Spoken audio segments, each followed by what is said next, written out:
Phone দেখেই চলছে। এই যে মটরশুঁটিগুলো রান্না করলাম, করে আবার এই মটরশুঁটিগুলো নিয়ে বসেছি। মানুষের কিছু বিবেকেও কুলায় না যে উনি তো রান্নাটা করে উঠলো, তাহলে একটু আমি মটরশুঁটিগুলোই ছাড়াই। বললে তাহলেও আবার মুখ চোখ কালো করে তারপর ছাড়াবে। মা মটরশুঁটি দিয়ে এটা বানাও, ওটা বানাও, কচুরি বানাও, এ করো, করে দিতে পারি, তাহলে একটু সঙ্গে সঙ্গে তো একটু করতেও হয়। সেটা বললে পরে মুখ চোখ কালো করে আমার দিকে গড়গড় করে তাকিয়ে থাকবে। আমাকে দেখলেই তোমার কাজের কথা মনে পড়ে? দেখলে কাজের কথা না, মটরশুঁটিগুলো এনে রেখেছে, একটু ছাড়াতে তো হয়, কাজের কথা মনে করবে, এটা যার যার বিবেক। না, তোমার মধ্যে আবার হিংসাও আছে। যেই দেখবে আমি একটু ফোন দেখতে বসেছি, সঙ্গে সঙ্গে তোমার কাজের কথা। এই উল্টো পাল্টা কথা বলবে না তো। হিংসার কি আছে গো?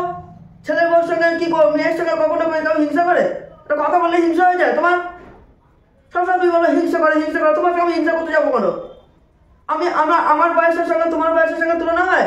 সম বয়সী তারা হিংসা করে। বুড়া মানুষের সঙ্গে একটা কচি মেয়ের সঙ্গে কেউ হিংসা করে? উল্টো পাল্টা কথা বলবে, লাগবে না তোমার মটরশুঁটি ছাড়ানো, যাও। কথা বলে এবারে হিংসা করে। বাবা, কথা বললেই মুখ হয়ে যায়, উচিত কথা বললেই মুখ হয়ে যায় না?